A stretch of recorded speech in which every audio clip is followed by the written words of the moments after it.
फुटबॉलच्या ग्राउंडमध्ये आमच्या सारख्यांचा फुटबॉल होता. म्हणजे तुमच्यावरती भाजपमध्ये अन्याय झाला. भाजपने अन्याय केला नाही, पण इथली जी लोकल बॉडी आहे ना त्यांनी चांगली सार्वजनिक ट्रान्सपोर्टची सुविधा PMPLची सुविधा सुद्धा देऊ शकलेला नाही. हे अपयश असं वाटत नाही का? ते पहिल्या राजकारण्यांचं अपयश आहे. पालिकेच्या म्हणजे सभागृहामध्ये आवाज जो आहे तो कमी पडला पिंपरी गावातल्या लोकप्रतिनिधींचा. आता मी 5 वर्ष बघितलं, एकदा आवाज निघाला नाही. संदीप वगैरे फक्त स्पष्ट बोलतो. तुमच्या विरोधामध्ये गाव एकत्र येते अशी चर्चा आहे. विरोधक सगळे एकत्र येतात, गाव एकत्र येत नाही. माझी मुस्कटदाबी होत होती.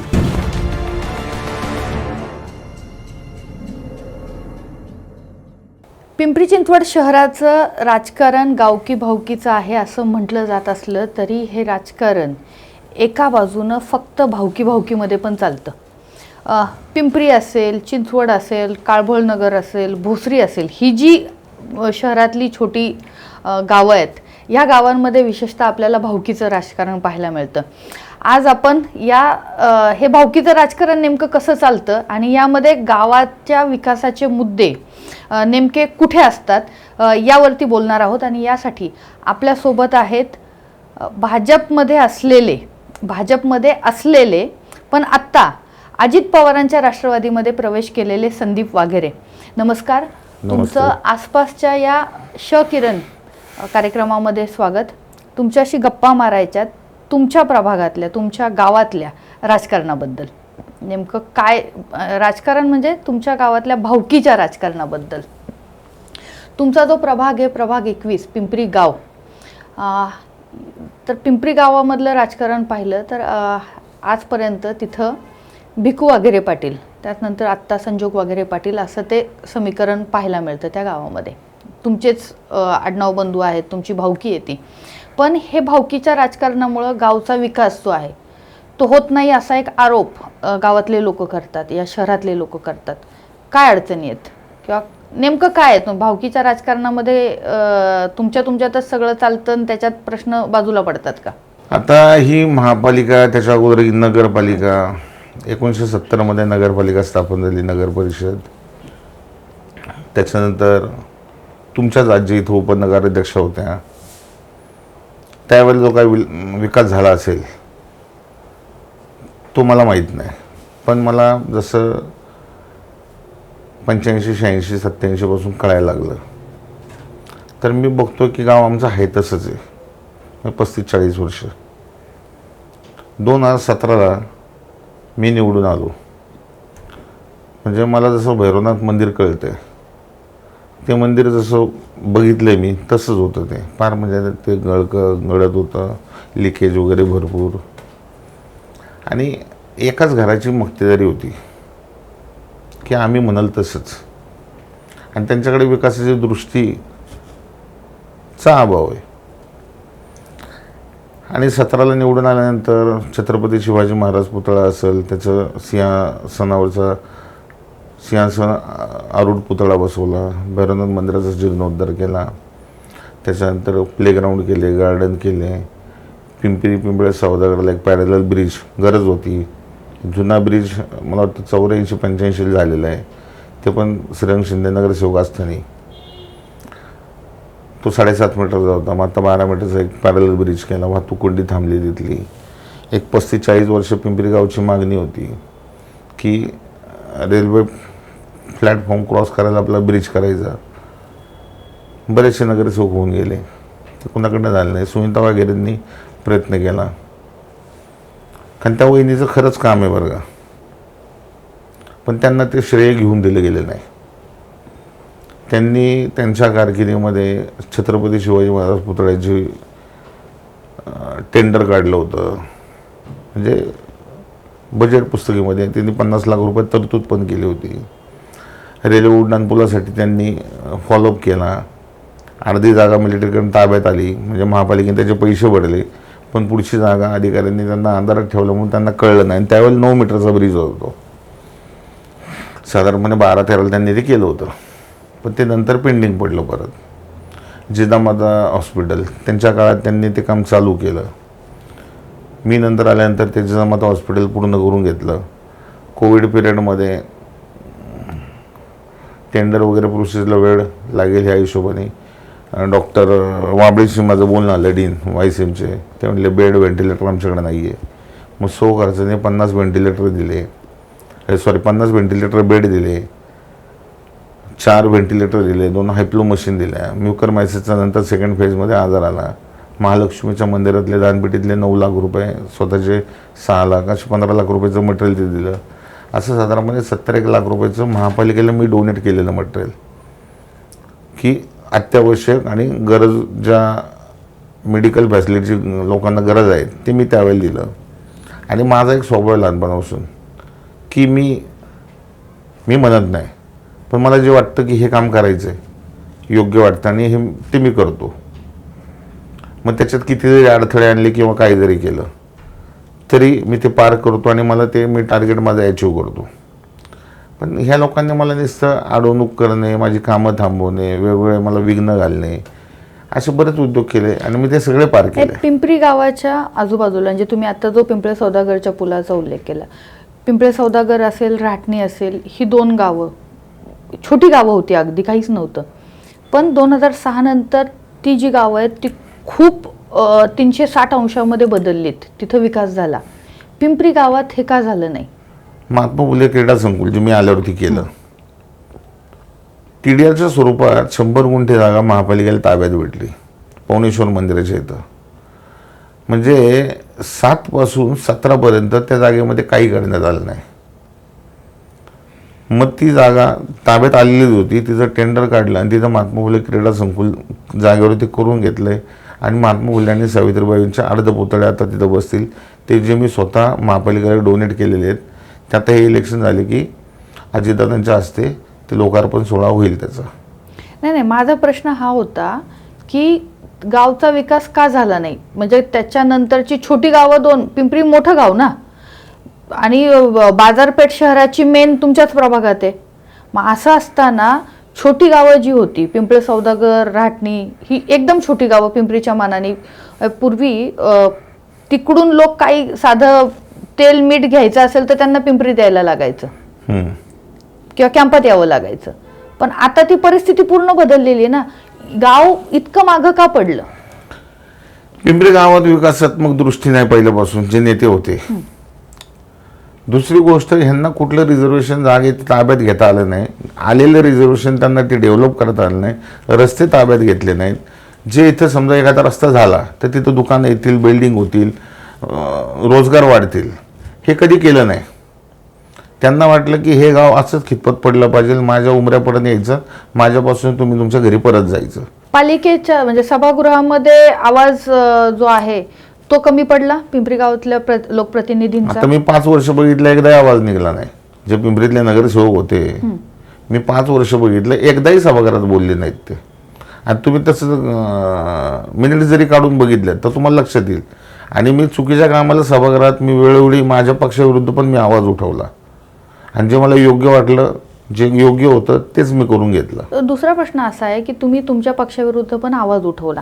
खरं तर आत्ता परिस्थिती अशी आहे तुमच्या पक्षामध्ये, म्हणजे तुम्ही आधी ज्या पक्षामध्ये होता त्या पक्षामध्ये खूप मोठ्या प्रमाणामध्ये मेगा भरती चालू आहे, सगळेच सोडून गेलेले आहेत.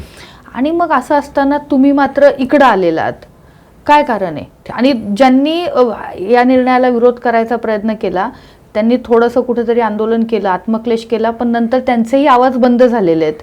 तुम्ही मात्र अगदी थेटपणे बाहेर पडलाय. ताई, मी मुळात महापालिकेत किंवा राजकारणात आलो पैसे कमवण्यासाठी आलो ना, मी जनतेची सेवा करण्यासाठी आलो. माझा कन्सेप्ट एकदम क्लिअर आहे की बाबा ही लोकांची कामं झाली पाहिजे. आणि सगळ्यात महत्त्वाचं म्हणजे मी गेल्या 5 वर्षात जेवढं काम केलं आहे, 128 नगरसेवकांमध्ये एखादा पण नसेल की एवढं काम करणारा. म्हणजे मी तुम्हाला माझी कामं सांगतो. मी रेल्वे उड्डाणपूल मंजूर करून आणला डिफेन्सकडनं, परयमुडीत गेलो, दिल्ली मंत्रालयापर्यंत पूर्ण फॉलोअप देऊन करून घेतला. पॅरलल ब्रिज केला, 2 स्मशानभूमी केला, 2 पाण्याच्या टाक्या केल्या. त्याच्यानंतर सगळे सिमेंट कॉन्क्रीटचे रोड मॅक्झिमम करत आणले. माझ्या प्रभागात सगळीकडे CCTV लावून घेतले. सोलर पॅनल मी माझ्या प्रभागात, पहिला पिंपरीतला, अख्खा पिंपरी चिंचवड शहरातला माझा प्रभाग असेल की जिथं सगळीकडे सोलर पॅनल आहेत. माझ्या प्रभागात 8 ठिकाणी सुलभ शौचालय आहेत, म्हणजे महिलांची पण तिथे मी अडचण दूर केलेली आहे. माझ्या प्रभागात मी गार्डन करून घेतले. जे नवीन गार्डन होते, नवीन करता येईल ते नवीन केले, जे जुने होते ते रिन्युएट करून घेतले. प्लेग्राऊंड केले, मी अशी अगणित कामं पिंपरी चिंचवड शहरात केलेली आहेत. मी एकट्याने 35,000 झाडं माझ्या इथं डेअरी फार्ममध्ये लावून घेतली. म्हणजे मी माझ्या प्रभागापुरतंच काम केलेलं नाही, मी निगडीमध्ये पण झाडं लावून घेतली, त्यानंतर सिक्युआरमध्ये औंधमध्ये पण लावून घेतली. म्हणजे मी साधारणपणे 3.5 ते 4 लाख झाडं वनीकरणाच्या माध्यमातून लावून घेतली. आत्तासुद्धा मी डेअरी फार्ममध्ये 50,000 झाडं मंजूर करून घेतलेत. नदी सुधार हा जो प्रोजेक्ट माझ्या डोक्यात होते कन्सेप्ट की साबरमती मी एकदा बघून आलेलो आहे की त्या टाईप आपण ही नदी सुधार जर केलं तर आपल्या पर्यटनामध्ये पण भर पडेल, पाण्याची गुणवत्ता पण वाढेल, नदीच्या तिथं जीवजंतू मासे वगैरे तिथं राहतील आणि पर्यटन म्हणून पण एक ते उत्कृष्ट साधन होईल आणि रोजगार पण वाढतील पिंपरीत. आणि जे ब्ल्यू लाईनचं मानगोटावरती भूत आहे लोकांच्या तेही कमी होऊन जाईल. ब्ल्यू लाईनमधनं जागा रिलीज होतील आणि बऱ्याचशा 80 ते 90% अजून ज्या नदीच्या कडेला जागा राहिल्या तिथल्या स्थानिक भूमिपुत्रांच्या आहेत.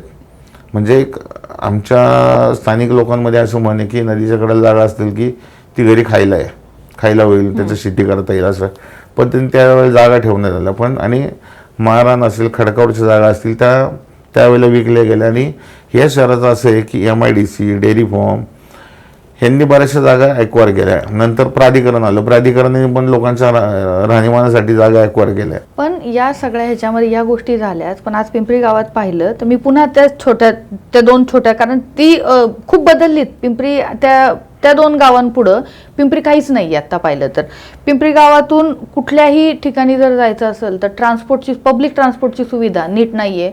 म्हणजे तुम्हाला कुठून तरी बस येते, पिंपरी गावातनं किती बस, म्हणजे साधी तुम्ही आत्तापर्यंत चांगली सार्वजनिक ट्रान्सपोर्टची सुविधा PMPLची सुविधा सुद्धा देऊ शकलेला नाहीत.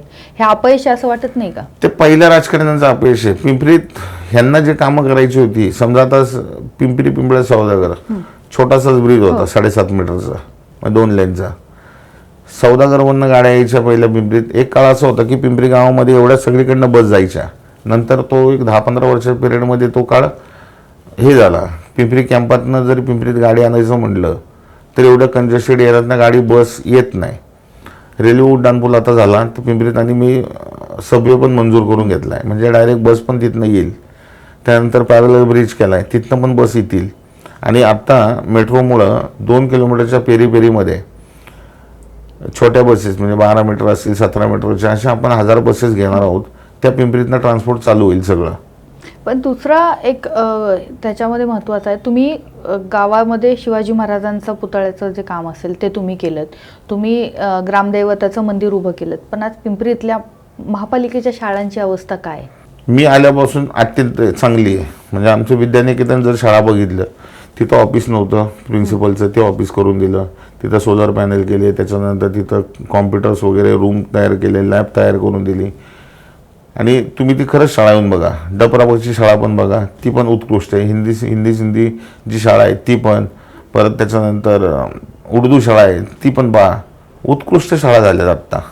आणि अनुसया शाळा जी आहे म्हणजे आकांक्षा फाउंडेशन चालत होतं, ती शाळा तुम्ही बघितली असेल. तिथं पण म्हणजे जे विद्यार्थी आहेत 1 किलोमीटरच्या आतले तर ते पण उत्कृष्ट विद्यार्थी आहेत. त्या सगळ्या ह्याच्यामध्ये अजून एक सगळ्यात महत्त्वाचा प्रश्न आहे पिंपरी गावातला, तो म्हणजे भटक्या जनावरांचा.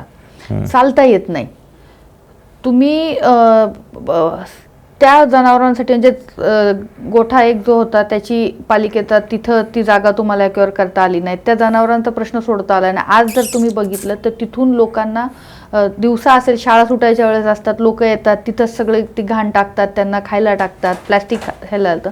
तो प्रश्न पण तुम्हाला सोडवता आलेला नाही आहे. आता चिखलीमध्ये सर्वे नंबर 1651 1652 5 एकरचं गोशाळेचं रिझर्वेशन आहे. तिथं एक रस्ता आहे, तो मळेकरांच्या जागेतनं जातो. रिझर्वेशन जागा महापालिकेच्या ताब्यात आलेली आहे, पण त्या रस्त्याचा अप्रोच नाही आला. महापालिकेकडनं मी कंपाऊंड वगैरे करून घेतलं, त्या जागेचं टेंडर वगैरे काढून ते सगळं प्रोसिजर केलं, फक्त रस्ता येणं बाकी आहे. ती गोशाळा जर चालू झाली तर ह्या पिंपरी चिंचवडमधल्या जे मोकाट भटके जनावरं आहेत ती सगळी तिथं शिफ्ट होतील. अशा पद्धतीने ते केलं होतं, पण ते पूर्णत्वाच गेलं नाही. आणि आमचाही 2022ला पिरियड संपला आणि प्रशासक राजवटीत काही कामं झाली काय नाही, हे तुमच्या डोळ्यापुढं जाईल सगळं. प्रशासनाच्या राजवटीमध्ये किमान तुम्ही जरी अधिकार नसले तरी त्या विरोधात बोलण्याचा अधिकार तुमच्याकडे होता. काय काय आवाज उठवला तिथे? का भाजपमध्ये तुम्हाला हे बोलता येत नव्हतं? नाही, त्यावेळेला प्रशासनाच्या विरुद्ध आवाज उठवण्यापेक्षा आम्ही जाऊन आयुक्तांना भेटायचो, सांगायचो साहेब हे असे, हे असं करा, एवढ्यापर्यंतच होतं. म्हणजे आवाज उठवायची वेळच आली नाही ती. म्हणजे कामं झालीत असं तुमचं म्हणणं आहे? कामं झालीत त्या काळात? कुठं महापालिका जी 5,000 रुपये ठेवी होत्या त्या संपल्या. 10,000 रुपये कोटीचं कर्ज आलं, 12-13,000 कोटी. म्हणजे जी नको ती कामं प्रशासन काळामध्ये तर 100% झाली. जे रोड मोठे होते ते आता बारीक केलेत. पाण्याचा प्रश्न खूप मोठा आहे या शहरामध्ये. 24/7 पाणी येणार असं सांगितलं होतं, आश्वासनं होती. त्याचं काय झालं? आता भामा आसखेड तिथनं आम्ही 267 MLD पाणी मंजूर करून घेतलं आहे. त्यानंतर आता 50 MLD पाणी येतं आहे. त्यानंतर ते बाकीचं पाणी अजून पाईपलाईनचं काम चालू आहे. वास्तविक पाहता म्हणजे तुम्हाला आता मला आठवलं म्हणून सांगतो, पुणे महानगरपालिका आणि पिंपरी चिंचवड महानगरपालिका, पुणे महानगरपालिकेनं आपल्याला प्रपोजल दिलं होतं की तुमची आणि आमची पाईपलाईन आपण एकत्र करू, तुम्ही तुमचं पाणी घ्या आणि आम्ही आमचं घेतो. तर आपल्या इथले नेते मंडळींनी त्यावेळेला, ते कोण होते काय होते तुम्ही शोध लावू शकता, नाही म्हटले आम्ही आमचं करतो तुम्ही तुमचं करा. ते कशासाठी काय हेही तुम्हाला माहिती असेल. पुणे महानगरपालिकेने त्यांचं 200 MLD पाणी ते कधीच नेलं बरं का, साधारणपणे 2020-21लाच नेलं. आज आपण 2025 एंडला बोलतोय, अजून आपल्याला 267 MLD पाणी घेता नाही आलेलं. मग यात अपयश कोणाचं? सत्ताधारी जे होते त्यांचंच असंच म्हणावं लागेल. म्हणजे मी त्यावेळेला तिथंच होतो. पण मग आणि हे प्रपोजल 17च्या अगोदर पुन्हा महापालिकेने दिलं. 17च्या अगोदर दिलं होतं, त्यावेळेस सत्ताधारी वेगळे होते. पण मग पुन्हा ज्यांच्या हातामध्ये सत्ता आली त्यांना वाटलं नाही त्या प्रपोजलवरती काम करावं? आता त्यांना ते वाटलं नाही, त्यांना वाटलं की आपण आपल्या रेटून येऊ, आपण आपलं करू. जसं बंद पाईपलाईनचा विषय, पूर्ण जागा ताब्यात आल्यावरतीच करायचं होतं. त्यावेळेला आपल्या इथं एक्झिक्युटिव्ह तांबे होते, रामदास तांबे.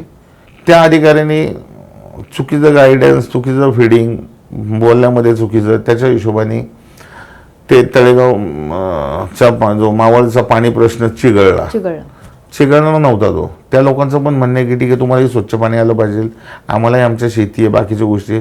साधारणपणे 67-68 प्रकारचे इरिगेशन आहेत, लिफ्ट इरिगेशन, शेताला पाणी पुरवणारे, त्यालाही पाणी लागतं शेतीला. आणि आपण आता 1,500 MLD पाणी रोज सोडतो, त्यातनं 1000 MLD नदीतनं येतं, 500 MLD 530 MLD आपण उचलतो.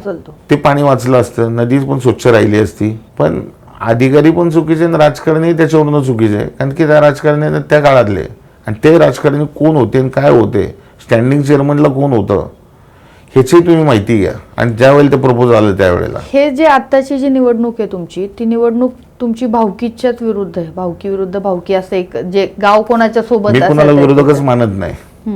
मी विरोधक मानायचं कारणच नाही, कारण ते माझ्या विरोधात थांबूही शकत नाहीत, येऊही शकत नाहीत.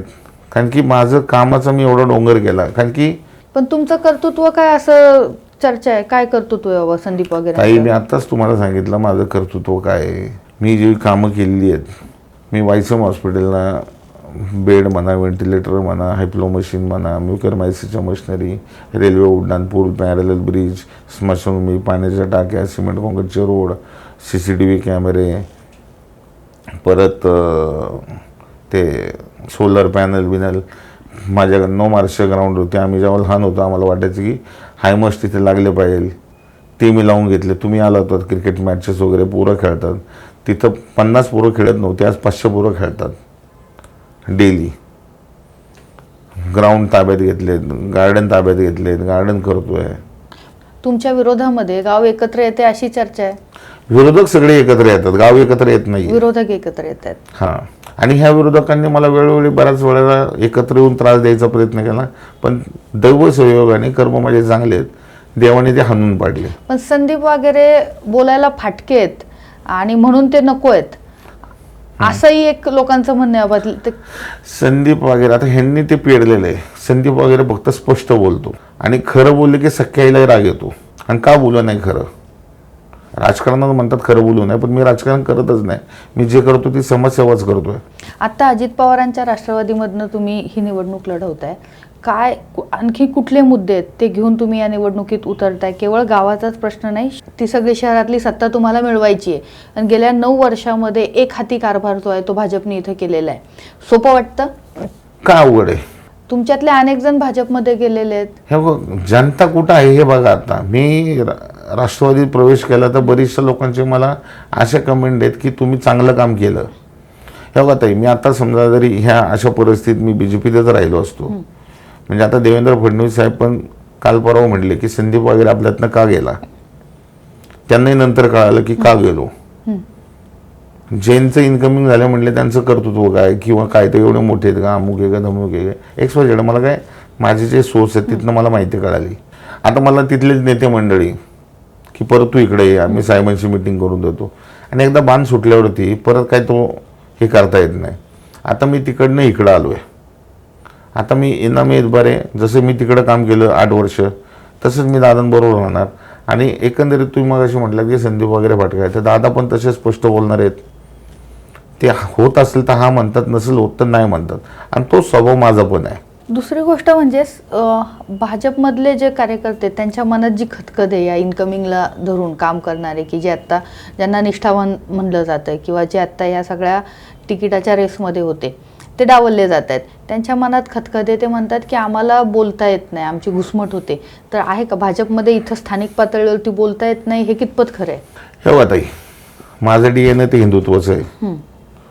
मी लहानपणापासून हिंदुत्वाचंच काम करत आलो. शिवजयंती असेल, बाकीच्या गोष्टी असेल, गोरक्षण असेल, हे केलेले आणि तुम्ही डोळ्याने पाहिलेले. मी कत्तलखान्याला विरोध, जो अनधिकृत कत्तलखाना आहे तोही बंद केला. त्याच्या NGTत केस करायला लावली, तिथनं ऑर्डर आणून ते केलं. दालकुची इथला कत्तलखाना होऊन नाही दिला, टेम्पररी किंवा परमनंट होणार होता. आता जी परिस्थिती तुम्ही बोललात खतखत आहे तर ती 100% आहे. माझी मुस्कटदाबी होत होती, कारण मी माझ्या वरिष्ठ नेत्यांना सगळ्यांना सांगितली इथल्या की यांना घेऊ नका पक्षात. तर मला सांगण्यात आलं की नाही घेणार. आणि 2च दिवसांनी त्यांना पक्षात घेतलं. मी माझ्या 700-800 कार्यकर्त्यांची मिटिंग घेतली, विचारलं बाबा काय. तर मला कार्यकर्ते क्लिअर म्हटले की भाऊ हाही त्या पक्षातच राहा.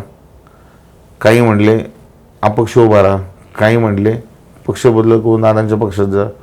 सारासार विचार केला. आणि मी जरी ते कार्यकर्त्यांचं काही ऐकलं असतं, मी वेगवेगळे मतप्रवाह होते, मी ऐकलं असतं समजा, गेल्या 5 वर्षात मला वृक्ष प्राधिकरणाचं पण पद दिलं गेलेलं नाही. मी एवढं काम करून. तुमच्यावरती अन्याय झालाय. ऐका तर, का तर संदीप सगळ्या गोष्टी स्ट्रॉंग आहे, हा पुढे जाईल, ही प्रत्येकाला भीती असते. तशीच भीती ह्यांनाही असेल. दुसरी गोष्ट, मी आता परत 5 वर्ष तिथंच राहिलो असतो. 5 वर्ष ही जी कालची आलेली आहे माझ्या डोक्यावरती बसली असते, परत मला म्हटले असते नाही मी मोठा आहे. हे माझे जे वरिष्ठ नेते होते ह्यांनी मला परत दाबलं असतं. म्हणजे मला परत साप शिडीचा खेळच करावा लागला असता. 99 घरापर्यंत जायचं, एखादा साप मला तिथे गिळणार, परत मला 30-40च्या घरामध्ये कुठेतरी आणून ठेवणार, परत नंतर मी कावड्या टाकून परत वरती जाणार. म्हणजे हाच मला खेळ करावा लागला असतं इथं. अजितदादांच्या राष्ट्रवादीमध्ये एक चांगलं काम एकच आहे की तिथं फक्त अजितदादा आहेत निर्णय घेणारे, आणि त्यांच्या संग डायरेक्ट अप्रोच आहे. इथं ते नव्हतं. इथं म्हणजे आता परिस्थिती अशी होती की मी एका आमदाराला सांगितलं की नाही त्यांच्याशी बोल, त्यांना सांगितलं की नाही म्हणजे तिसऱ्याशी बोल, तिसरा जाईल ना म्हणजे चौथ्याशी बोल, चौथा म्हणायचं अध्यक्षांशी बोल. मग बोलायचं कोणाबरोबर? आणि परत पण म्हणायचे की नाही मला नाही माहिती त्याने काय सांगितलं, याने काय सांगितलं. म्हणजे फुटबॉलच्या ग्राउंडमध्ये आमच्या सारख्यांचा फुटबॉल होता, तर कार्यकर्त्यांचे काय, म्हणजे जे मी तर नगरसेवक होतो समजा, जे नगरसेवकाच्या पदाला इच्छुक असतील किंवा पक्षाचं काम करत असतील त्यांची काय परिस्थिती आहे, आणि मी डोळ्याने पाहिलेलं आहे, अनुभवलंय हे. हो. म्हणजे तुमच्यावरती भाजपमध्ये अन्याय झाला आणि त्याच्यामुळे तुमच्या कामांवरती भाजपने अन्याय केला नाही, पण इथली जी लोकल बॉडी आहे ना त्यांनी. मग त्याचा परिणाम तुमच्या कामावरती झाला? अहो माझी कामं तर अडवली गेली होती ना. मी 2017ला निवडून आल्यानंतर 18ला मी जी कामांची लिस्ट दिली, 22 कामांची लिस्ट दिली, तर 22 कामांच्या लिस्टमध्ये फक्त एकच काम माझं मंजूर करण्यात आलं होतं, आणि त्या कामाला नाव काय होतं, वैभव नगर काळेवाडी रस्ता. जो 15 मीटरचा मी नदीला लागून रस्ता केलेला आहे, तो काळेवाडी बनवून मंजूर करण्यात आला. बाकी 21च्या 21 कामं रिजेक्ट केली. नंतर मला कळल्यावरती मी उपसूचनेने मी ती कामं घेतली. नंतर मग एक समनाराने सांगितले की संदीप वगैरेंची कामं घ्यायची नाहीत. मग माझी जरा थोडीशी शाब्दिक चकमक बाचाबाची झाली. मग उपसूचना माझी मंजूर करण्यात आली. त्याच्यानंतर जवळजवळ ती 200 कोटीची कामं होती. म्हटले ही कामं जरी मार्गाला आली तर पिंपरी सुधरल. त्याच्यानंतर मग त्यावेळेला अंबादास चव्हाण सिटीने नव्हते, त्यांच्याशी पण माझी शाब्दिक बाचाबाच झाली. मग त्यांना म्हटलं की बाकीच्या गोष्टी मी पण करेल, मग मला काय अडचण नाही, कारण मला माझ्या पिंपरीचा विकास करायचा आहे. मग त्यांनी त्यावेळेला मला कुठल्या कामाला 25 लाख 50 लाख 1 कोटी असे 23 कोटी रुपये देण्यात आले. मग मी ते क्लब केले पैसे, 2 कामं काढ 4 कामं काढ असं करत करत ते आत्तापर्यंत कुठं होत आलेली कामं आहेत. भावकीच्या राजकारणामध्ये विकासासाठी संदीप वाघेरे जे आहेत ते या सगळ्या निवडणुकीच्या राजकारणामध्ये पुन्हा एकदा मैदानात उतरलेले आहेत आणि काय काय त्यांचं कर्तृत्व काय असा प्रश्न विचारणाऱ्यांना त्यांनी त्यांच्या कामांची यादी जी आहे तीच आत्ता सगळी सांगितलेली आहेत. या सगळ्या गडबडीत गोंधळामध्ये वेळ काढून तुम्ही माझ्याशी इथे गप्पा मारायला आलात त्यासाठी तुमचे धन्यवाद. धन्यवाद. आणि हा एक महत्त्वाचा विषय राहिला, कर्तृत्व. त्यांच्याच घरासमोर यांना महालक्ष्मी मंदिर होतं, म्हणजे मर्याईचं. तिथं कचरकुंडी होती, खूप दैनंदिन परिस्थिती होती. तिथं एक छोटंसं मंदिर निवडून यायच्या अगोदर बांधलं. त्या देवी मातेने मला सांगितलं किंवा काय बाबा हे ग्रामस्थांचं ग्रामदैवत आहे, आपलं केलं पाहिजे. ते केलं. तुम्ही बघितलं असेल, दर्शनाला आलंही असाल. सीतारादेवी मंदिर केलं, भैरवनाथ मंदिर केलं. तिथल्या मूर्त्या विठ्ठल रुक्मिणीच्या त्या आणल्या. त्याचं राजकारण हे तुम्हालाही माहिती आहे काय झालं होतं. शेवट त्यांनीच महाराज आणले आणि त्यांच्याच महाराजांनी चॉईस केले. म्हणजे जे देवाच्या मनात आहे ते सगळं तिथं पिंपरीमध्ये इम्प्लिमेंट होत गेलं. आणि यांनी कितीतरी माझ्यावरती कुरघोड्या राजकारण करायचा प्रयत्न केला तरी याच्यात कधीही सक्सेस होणार नाही, कारण की माझ्या मागं काळभैरवनाथ महालक्ष्मी आहे. भावकीच्या राजकारणामध्ये विकासाच्या मुद्द्यावरती संदीप वाघेरे पालिका निवडणुकीच्या मैदानामध्ये उतरलेले आहेत. या सगळ्या गडबडीत गोंधळामध्ये तुम्ही माझ्याशी गप्पा मारायला आलात, वेळ दिलात त्यासाठी धन्यवाद. धन्यवाद ताई.